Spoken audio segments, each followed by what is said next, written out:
दोस्तों, हम अपनी मेहनत से अपने कर्मों को भी बदल सकते हैं, अपने भाग्य को भी बदल सकते हैं। इसलिए कहते हैं, किस्मत की लकीरें भी बदल दोगे, सिर्फ एक बार मेहनत करके देखो। नमस्कार दोस्तों, मैं आचार्य राकेश वशिष्ठ, एस्ट्रोलॉजर, न्यूमेरोलॉजर, वास्तु एक्सपर्ट। आप सभी का स्वागत है आपके अपने चैनल एस्ट्रो राकेश जी पर। दोस्तों, अतिचारी बृहस्पति वरदान देंगे या अभिशाप देंगे, अब इसके बारे में बात करेंगे मिथुन राशि वालों के लिए, क्योंकि 15 मई से गुरुदेव बृहस्पति अतिचारी अवस्था में आ गए हैं मिथुन राशि में। पहले थे वृषभ राशि में, पूरा एक साल गोचर किया, अब मिथुन राशि में प्रवेश कर गए हैं। अतिचारी बृहस्पति क्या होगा पूरे 8 साल के लिए, एक साल के लिए नहीं, पूरे 8 साल की। अतिचारी क्या होता है? अतिचारी का मतलब यह है, जो ग्रह अपनी चाल से और तेजी से चलता है। 3 प्रकार की चाल होती है ग्रहों की, एक सामान्य गति होती है, एक मंद गति होती है, वक्र अवस्था, एक अतिचारी अवस्था। वक्री अवस्था का मतलब क्या है?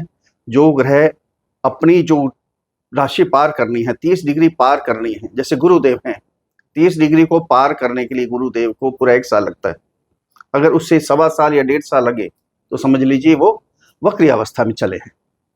अगर सामान्य गति से पूरे 1 साल में ही राशि पार करते हैं, 30 डिग्री पार करते हैं, तो सामान्य गति से होगा।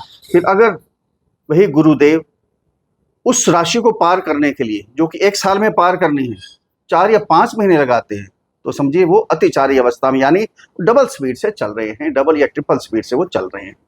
ये होता है अतिचारी अवस्था। इसमें अच्छे फल भी प्राप्त होते हैं, हमें बुरे फल भी प्राप्त होते हैं। अच्छे फल क्या होता है? अगर हमारा कोई काम होना है, 1 साल के अंदर होना है या 2 साल के अंदर होना है, वो काम हमारा 4-5 महीने में हो जाता है। और बुरे फल क्या होते हैं? जल्दबाजी में हम कोई गलती भी कर सकते हैं, कोई नुकसान भी हो सकता है, क्योंकि स्पीड से चलेंगे, स्पीड से कोई भी काम करते हैं। कहते हैं जल्दबाजी जो होती है शैतान का घर होता है, शैतान के फैसले होते हैं जो जल्दबाजी में फैसले लिए जाते हैं। इसलिए जो अतिचारी अवस्था है, इसमें दोनों कुछ, वरदान भी मिलेगा, अभिशाप भी मिलेगा। अब क्या मिलेगा मिथुन राशि वालों के लिए? क्योंकि गुरुदेव बृहस्पति जब जब अतिचारी अवस्था में आए हैं, तब तब विश्व में कुछ ना कुछ घटना घटी है, कुछ ना कुछ अप्रिय घटना घटी है। जब द्वापर युग में भगवान श्री कृष्ण ने अवतार लिया, द्वापर युग में महाभारत का युद्ध हुआ, उस समय भी गुरुदेव बृहस्पति अतिचारी अवस्था में थे। जब प्रथम विश्व युद्ध हुआ 1914 से लेकर 1918 के बीच में, तब भी गुरुदेव बृहस्पति अतिचारी अवस्था में थे। जो पहला विश्व युद्ध था वो, जो कि आकाश में भी लड़ा गया था। उसके बाद द्वितीय विश्व युद्ध हुआ 1939 से लेकर 1945 तक, तब भी गुरुदेव बृहस्पति अतिचारी अवस्था में थे। ये सबसे घातक विश्व युद्ध हुआ। अब पिछले समय में भी 2019-20 में भी है, जब कोरोना काल हुआ, पूरे विश्व को क्या त्राहिमाम कर दिया, तब भी गुरुदेव बृहस्पति अतिचारी अवस्था में थे। अब फिर आ गए हैं अतिचारी अवस्था में, अभी आए भी नहीं थे, उससे पहले भी अपना रंग दिखाना शुरू कर दिया। भारत और पाकिस्तान में युद्ध जैसी स्थिति बन गई थी। हम तो यही कहते हैं, सर्वे भवन्तु सुखिनः, सर्वे सन्तु निरामया, सर्वे भद्राणि पश्यन्तु मा कश्चित् दुःख भाग् भवेत्। सभी सुखी रहे, सभी प्रसन्न हैं, कोई अप्रिय घटना नहीं होनी चाहिए। इसका फल हर जातक पर पड़ेगा, हर राशि के जातक पर पड़ने वाला है। किसी भी अच्छा पड़ेगा, किसी के बुरा पड़ेगा। जिनकी जन्म कुंडली के अंदर अगर गुरु अच्छे हैं, तो अतिचारी अवस्था उनके लिए अच्छे फल भी लेकर आएगी। जिनकी जन्म कुंडली के अंदर गुरुदेव इतने अच्छे नहीं हैं, पीड़ित हैं, षड्बल में कमजोर हैं, नीच के हैं, खराब ग्रह की दृष्टि है, उन्हें उपाय करना चाहिए। ऐसा ना हो जो अतिचारी अवस्था 1 साल के लिए नहीं है, 1 महीने के लिए नहीं है, पूरे 8 साल के लिए है। 8 साल में तड़पा देंगे। इसलिए उपाय करने हैं, कुंडली का विश्लेषण करवाना है, ये जरूरी है आपके लिए। दोस्तों, ये जन्म कुंडली पर आधारित वीडियो नहीं है, ये राशि कुंडली, चंद्र कुंडली, जिनकी जन्म कुंडली के अंदर 3 नंबर पर चंद्रमा विराजमान है, उनके लिए वीडियो है, या जिनका नाम मिथुन राशि पर रखा गया है। अगर अपनी जन्म कुंडली का विश्लेषण करवाना चाहते हैं तो नीचे वीडियो में नंबर है, डिस्क्रिप्शन बॉक्स में नंबर है, वहां मैसेज कीजिए, आपको रिप्लाई किया जाएगा। छोटी सी फीस है, उसको अदा कीजिए, आपको समाधान दिया जाएगा। अब ध्यान यहाँ केंद्रित कीजिए। अब आपको यहाँ उपाय क्या करने हैं, ये ध्यान देना है आपने। बहुत ही महत्वपूर्ण उपाय आपको बताएंगे अंत में। बिल्कुल वो उपाय कीजिए जिनके गुरुदेव बृहस्पति जन्म कुंडली के अंदर थोड़े खराब भी हैं, उनको भी ज़्यादा असर नहीं होगा तरचर्या व्यवस्था का। जिनके अच्छे हैं उनको तो अच्छा फल मिलना ही मिलना है। वीडियो स्किप मत कीजिए, बिल्कुल लास्ट तक देखिए, तब आपको मालूम होगा क्या होने वाला है। अच्छा भी होगा, बुरा भी होगा। सावधान कहाँ रहना है, क्या उपाय करने, ध्यान दीजिए। अब 15 मई से गुरुदेव बृहस्पति कहाँ आ गए, आपकी राशि में ही गोचर कर शुरू हो गया है, मिथुन राशि में। सबसे बढ़िया बात है ना। यहाँ राशि में गोचर शुरू हुआ तो गुरुदेव बृहस्पति की क्या है खासियत है, ये आपको बताता हूँ। गुरुदेव बृहस्पति कहते हैं मैं जहां बैठ जाऊंगा जन्म कुंडली के अंदर आके, उस घर की परवाह नहीं करूंगा। जो बृहस्पति की दृष्टियां हैं ना, अमृत तुल्य होती हैं, बहुत अच्छी दृष्टि होती है, पवित्र दृष्टि होती है। अब यहाँ आपकी राशि में ही आ गए। गुरु किस चीज के कारक हैं, चर्बी के कारक हैं, फैट के कारक हैं, diabetes, thyroid, blood pressure, stomach related problem, gas problem, ये सारा गुरु के कारण होता है। यहाँ ये ध्यान रखना है अपने, ये सावधानी है। सबसे पहली सावधानी आपको बता रहा हूँ, यहाँ सबसे पहले ध्यान रखना है आपने, खाने पीने पर परहेज करना है। अगर किसी को पहले ये प्रॉब्लम है तो केयर ज्यादा करनी है आपने। अब स्पीड से काम होगा।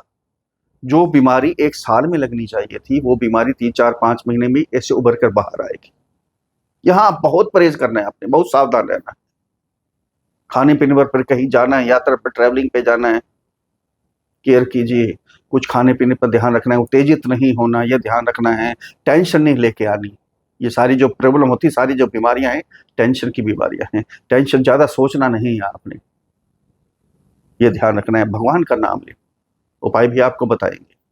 अब यहां से दृष्टि गुरुदेव की कहाँ गई, आपके 5th हाउस में, 7th हाउस में और 9th हाउस में 3 दृष्टि होती है।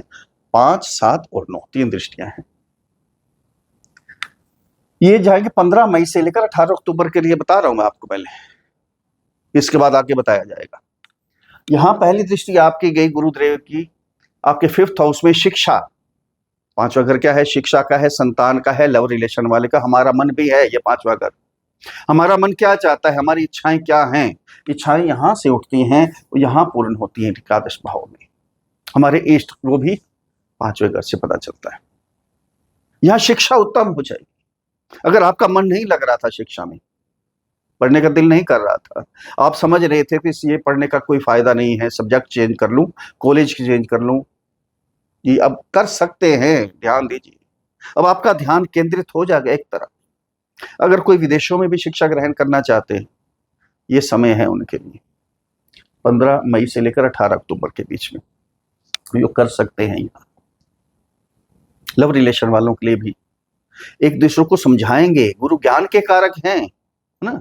एक दूसरे को समझाएंगे, अच्छी अच्छी बातें बताएंगे। जो रिलेशन में नहीं है वो भी रिलेशन में आ सकते हैं। यहाँ घूमने फिरने के, मस्ती मारने का बहुत अच्छा समय। फिर कंसीव जो करना चाहते हैं, फैमिली प्लानिंग करना चाहते हैं, उनके लिए तो बहुत बेस्ट समय, बहुत अच्छा समय है। यहाँ फैमिली प्लानिंग कर ले, बिल्कुल आपका परिवार आगे बढ़ेगा। यहाँ तो गुरु आशीर्वाद देते हैं। इनकी पहले बताया दृष्टि जो है अमृत तुल्य होती है, आशीर्वाद देने के लिए आ गए हैं, तो फैमिली प्लानिंग आप कर सकते हैं। लेकिन ये ध्यान रखना है आप, यहाँ जो भी काम करें आप जल्दबाजी में नहीं करने। गुरुदेव तो जल्दबाजी में काम करेंगे, क्योंकि 15 मई से 18 अक्टूबर तक यही रहेंगे, फिर आगे चले जाएंगे। जो 1 साल में काम करना है, 4-5 महीने में काम करके निकल जाएंगे यहाँ से। लेकिन आपने सावधानी बरतनी है, जल्दबाजी में फैसले नहीं लेने हैं।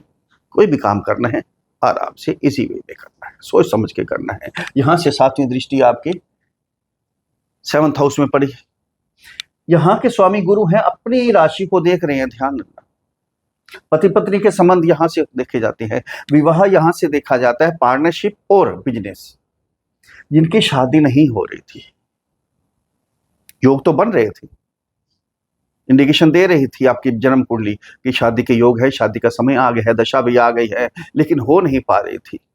अब गुरुदेव आशीर्वाद देने के लिए आ गए हैं, शादी के योग आपके बढ़ेंगे, पति पत्नी के संबंध और सुधरेंगे आपके, धार्मिक यात्राएं होंगी, घर में माहौल, धार्मिक माहौल, मांगलिक कार्य होंगे, धार्मिक कार्य होंगे, बहुत कथा कीर्तन वगैरह घर में चलता रहेगा।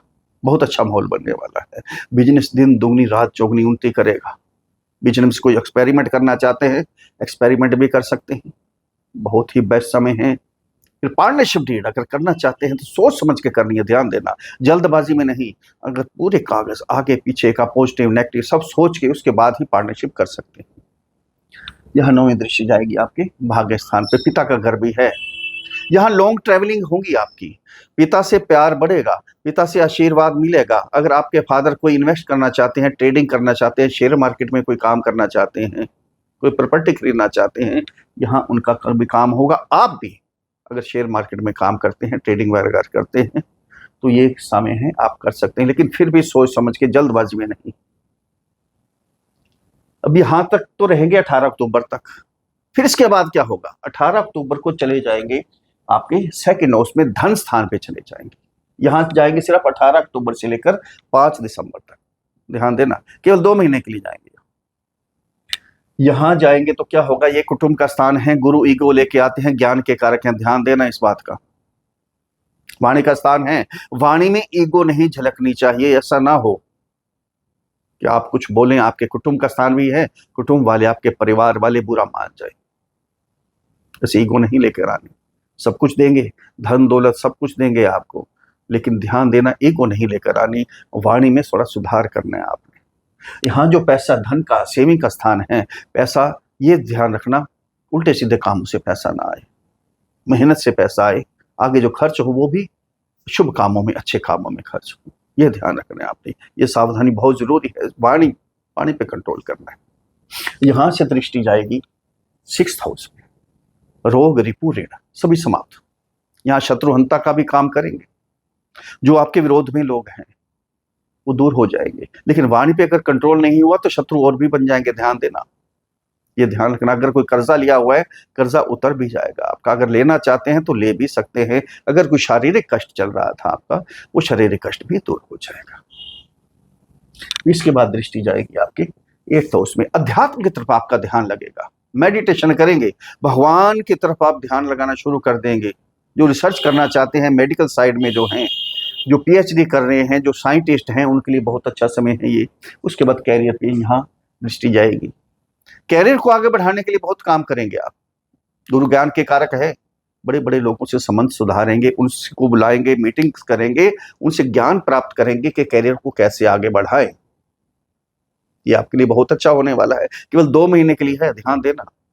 2 महीने में आपने जो भी फैसला लेना है कैरियर को आगे बढ़ाने के लिए, अगर कंपनी और लगाना चाहते हैं, बिजनेस और बढ़ाना चाहते हैं, कोई ऐड करना चाहते हैं, करिए, लेकिन सोच समझ के, जल्दबाजी में नहीं। फिर क्या होगा? 5 दिसंबर से फिर वापस आपके राशि में आ जाएंगे, मिथुन राशि में फिर गोचर करेंगे। अब क्या होगा? पहले यहां रह के गए 4-5 महीने, सेकंड हाउस में 2 महीने के लिए चले गए, फिर वापस आ गए, तो क्या होगा? ये भूल गए थे कि मेरे कोई काम किए थे, कोई गलती रह गई थी, वो सब कुछ ठीक करने के लिए आए हैं वापस।